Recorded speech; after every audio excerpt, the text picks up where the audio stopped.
Hello. I hope everyone is doing at least better than I am right now. This is about to be, I feel, the depressing musings of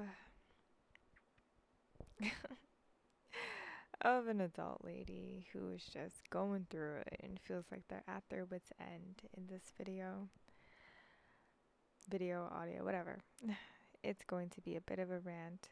I okay, how did my day go? I got gussied up and I went to the park because that was all I can afford right now. Oh, yeah, we're going to be transparent because it's not like you can see me, and what do I have to lose? So tired of hiding it all. Anyways, going back to my commentary, I went to the park today because I've been cooped up in my dorm for quite some time. Whew, going on like what, 6 days? That's a long time with no direct sunlight. So I needed to go. So I went out. I walked there. It was like a 15-minute walk to the park. I had this side dodge. Unhoused people, like veteran, seasoned unhoused people that were there. Well, like just like in a way. But I went there. I went to a nearby bench to go sit and take in the view, which consisted of other people, mostly families, taking advantage of the fountains that were on display, and just using it as their playground. And so the air was filled with not only sunlight, a nice breeze. I was sitting on the metal bench in the shade, thankfully, and the air was filled with joyful laughter and shrieking. You know how kids do. And just indistant chatter. So it was relaxing. I felt relaxed, at ease, if you will. Spent like a good 45 minutes there. I had to go because I saw the crowd thinning out as well. I was like, let's not be here too long. More so since I had switched spots, like 15, 20 minutes in to me journaling on my phone.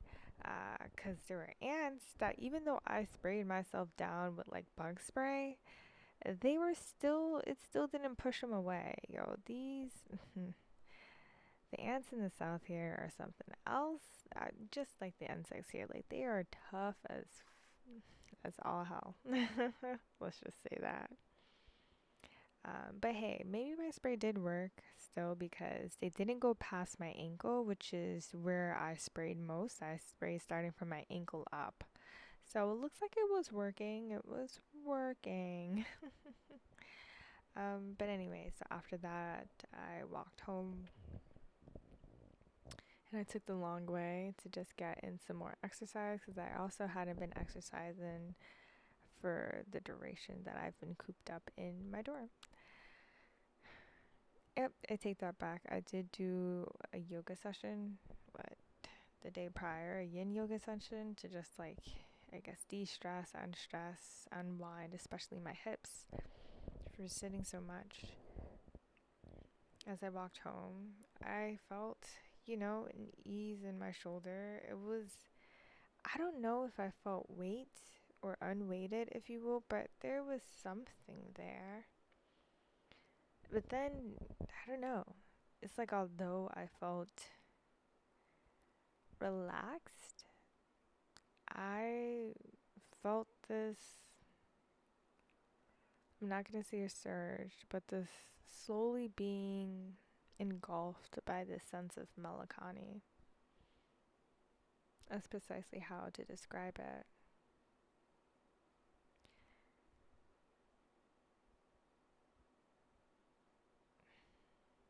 I didn't walk fast or anything. I was at a somber pace and everything, going back, taking the long way back to my dorm and so forth.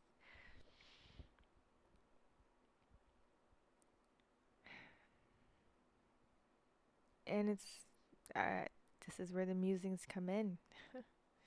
Came in. I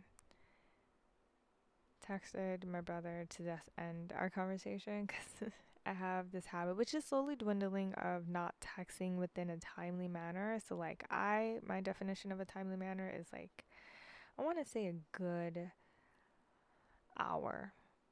I feel like if you go past an hour, you're being untimely, especially if it's a conversation that had a cadence going. Like, come on, reply in a timely manner, adhering to the definition explained. So, I just finally letting him go because I saw that I was dragging on at this point because of me. So I let it go. And we had good conversation. It still didn't stop the feeling of melancholy or sadness. And so I was like, wait, where is this coming from? I was like, oh, yeah, because your situation still isn't resolved. And it's because I keep on thinking about my life where it is right now, which is, I want to say, just not in a good place, despite me being here in the South transitioning to the South for, I want to say, going on year 2 now. This is year 2. Oh my gosh. Because I moved here in 2022. And we're 6 months into 2024.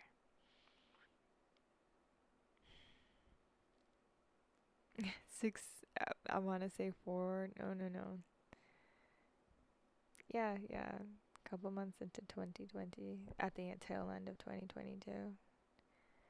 So we're about to be on year 2, actually. Yeah. And year 1 was a shit show. Not getting into it yet.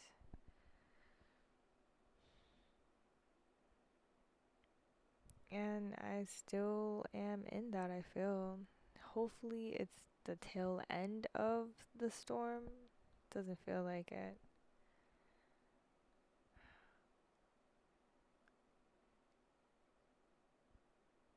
It's like, here I am in the second phase of my, just starting it, mind you, and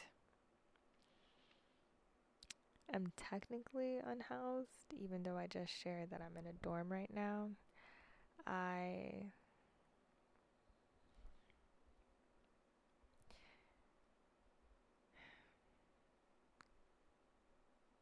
I don't have a job at present. Still scraping by with very little money. And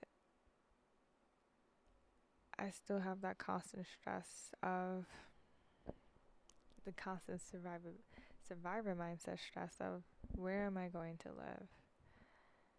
And how am I going to feed myself?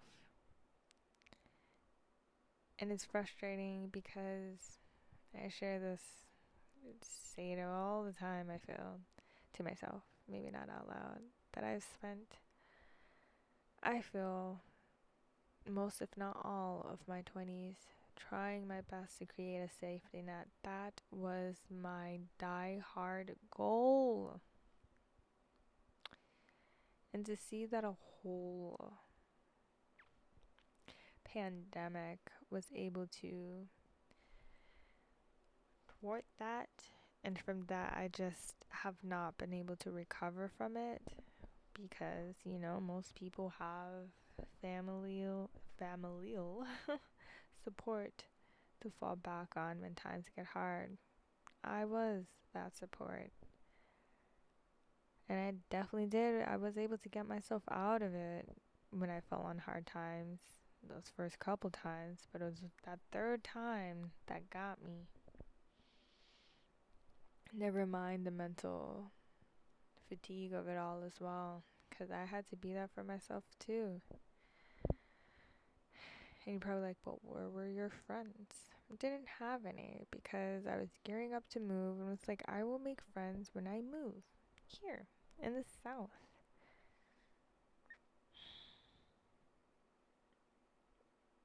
And it made me realize, like, that was also the other thing, you know? It's like I kept stalling when I create my safety net of people such as my community, you know, my friends, etc.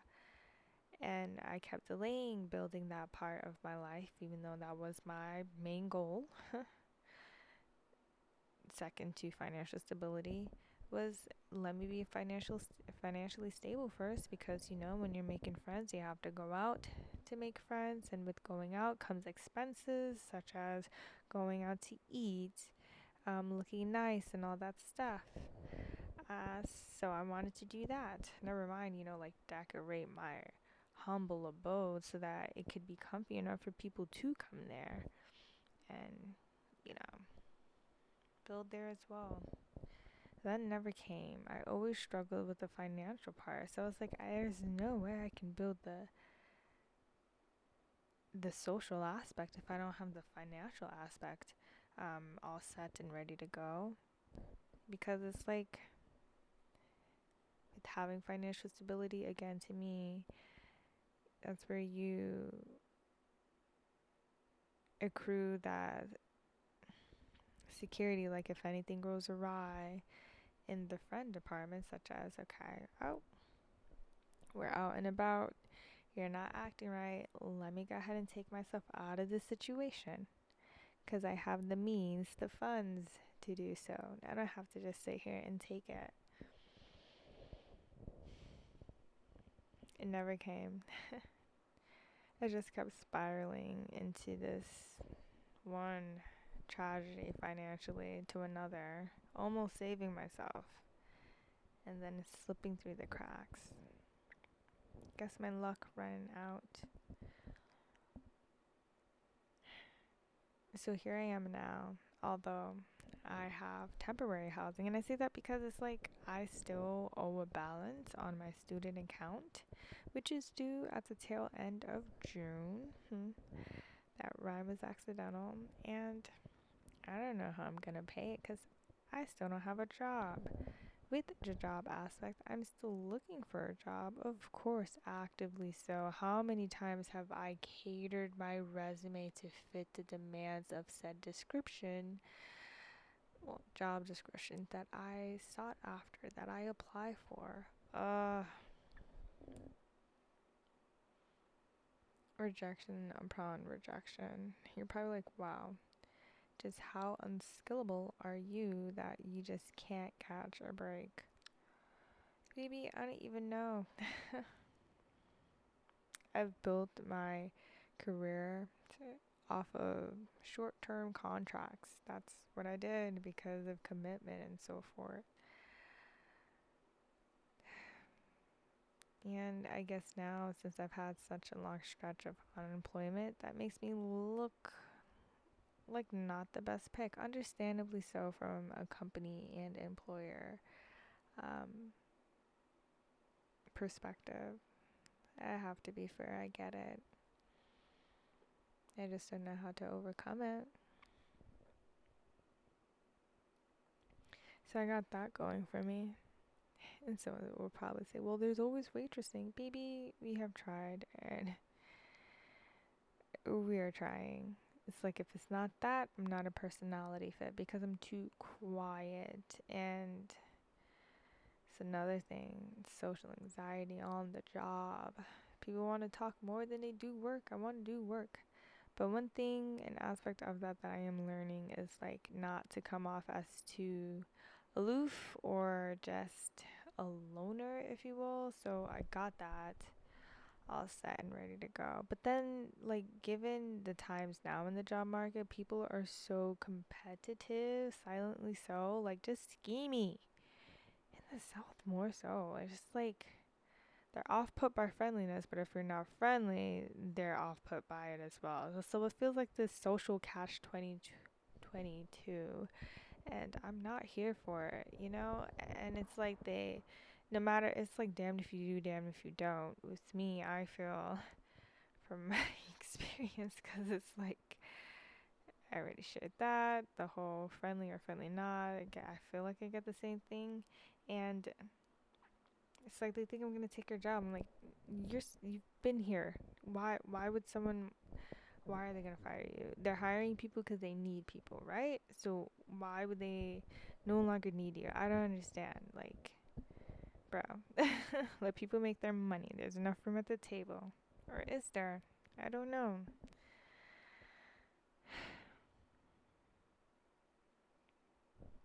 I was offered a job on campus. Again, you don't know who I am, so I could be transparent. It was going to be a job within the dean of students at my college, and the start date was going to be before the last week of the month, this month of May. And now it's it's been delayed further to the second week of the following month. And it's like obviously I need a job, but you still can't come off too desperate.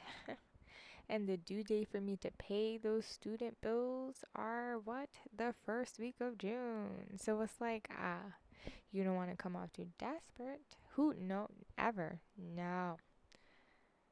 But there's a need there. I need some income. Despite how deplorable the pay student work is. And there's that paranoid part of me that's like, they're doing this on purpose because they see that I need a job and they want me out of the storm. I don't know. Can't let my thoughts go there. They gave a valid reason as to why there's a delay, so can't push it. And the most I did in the reply of the email I got when I got word of it was, is there anything that I need to do on my end to ensure it goes smoothly? Just trying to act proactively rather than reactively if anything does come up. And they were assertive in saying, nope, it's just out of our hands right now. We gotta wait. And so wait we shall.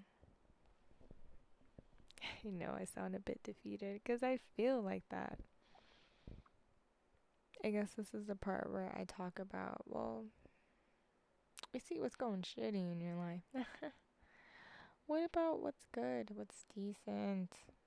What's not so bad as the aforementioned?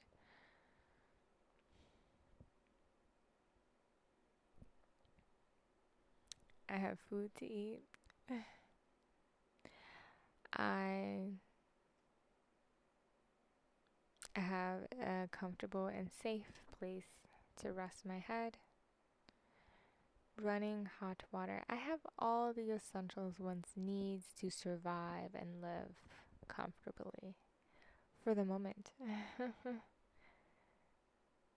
Quotations on the moment, on the for moment portion of the sentence, because that's the part that refuses to let me. I wanted to say let things go, but it's more so be at ease and let go of the control. I'll let go of the things that I can't control within this situation, because the outcome of said situation, I feel to me, determines whether or not I will be one of those people that are unhoused on the street that I'm constantly walking by. And I'm definitely trying my best to focus on where I want to be rather than where I don't want to be, so I don't subconsciously drive my life to it, where I don't want to be. Very hard.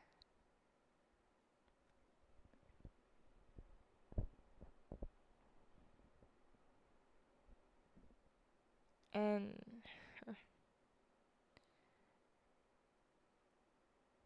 yeah, I think it's harder when I think I'll make another video for that portion that's coming up, which is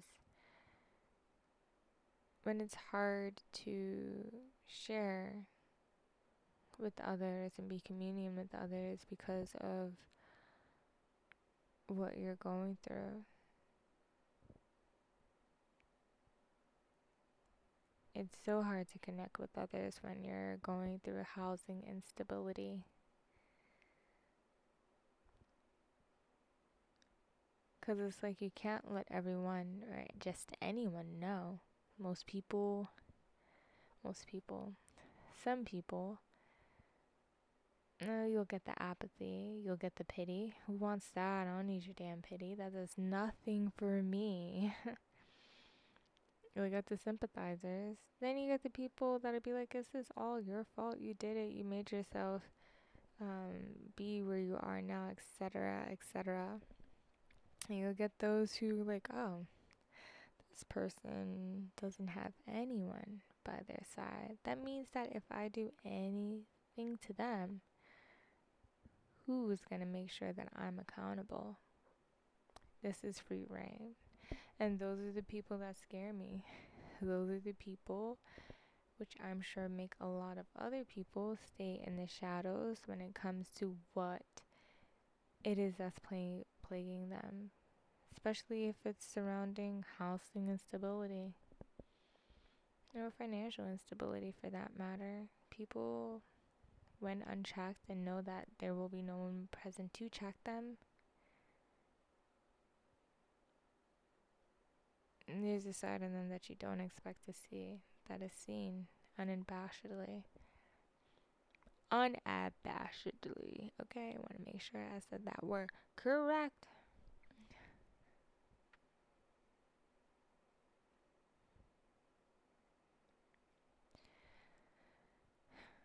So that's where I'm at right now.